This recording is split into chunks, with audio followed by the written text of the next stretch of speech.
কখনো কি মনে হয়েছে যে কম্পিউটারের স্ক্রিনে দেখা একটা ডিজাইন কিভাবে টি-শার্ট বা কাপড়ের ওপর এত সুন্দরভাবে ফুটে ওঠে?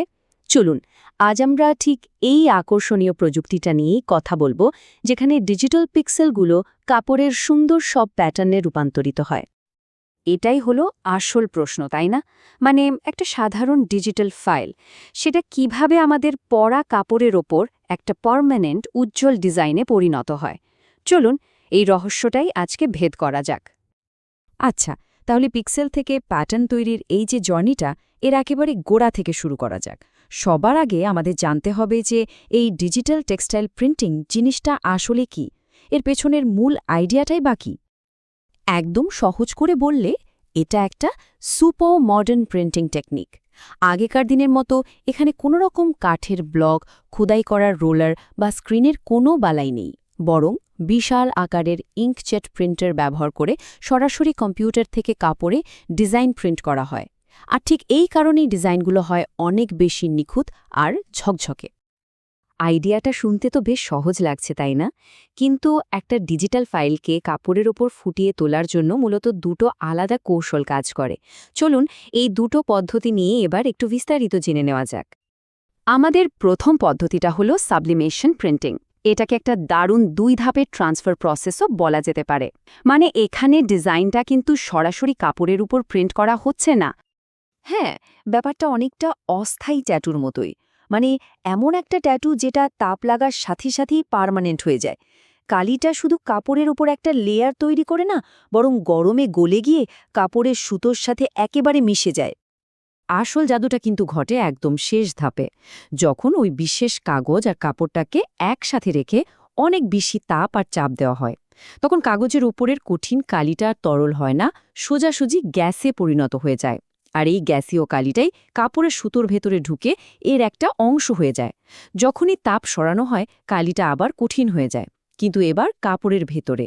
এর সবচেয়ে বড় সুবিধা হলো, কালিটা যেহেতু কাপড়ের অংশ হয়ে গেছে, তাই হাজারবার ধোয়ার পরেও ডিজাইনটা একটু ফ্যাকাশে হয় না বা ফেটেও যায় না। এবার আসা যাক দ্বিতীয় পদ্ধতিতে, যেটা আরও অনেক বেশি ডিরেক্ট। এর নাম ডিরেক্ট ডিজিটাল প্রিন্টিং। আর এর মূল আইডিয়াটা কিন্তু আমাদের সবার খুব পরিচিত একটা টেকনোলজির মতো। একদম ঠিক। আমাদের বাড়িতে বা অফিসে যে সাধারণ ইঙ্কজেট প্রিন্টার থাকে, যেটা কাগজে কালি স্প্রে করে প্রিন্ট করে, এই বিশাল প্রিন্টারগুলো ঠিক একইভাবে সরাসরি কাপড়ের ওপর কালি স্প্রে করে ডিজাইনটা তৈরি করে ফেলে। এই পদ্ধতিতে প্রিন্ট করার আগের প্রথম ধাপটা কিন্তু খুব জরুরি। কাপড়টাকে একটা বিশেষ সলিউশন দিয়ে ট্রিট করা হয়, যাতে এটা কালিটাকে ভালোভাবে শুষে নিতে পারে আর রঙগুলো একদম উজ্জ্বল দেখায়।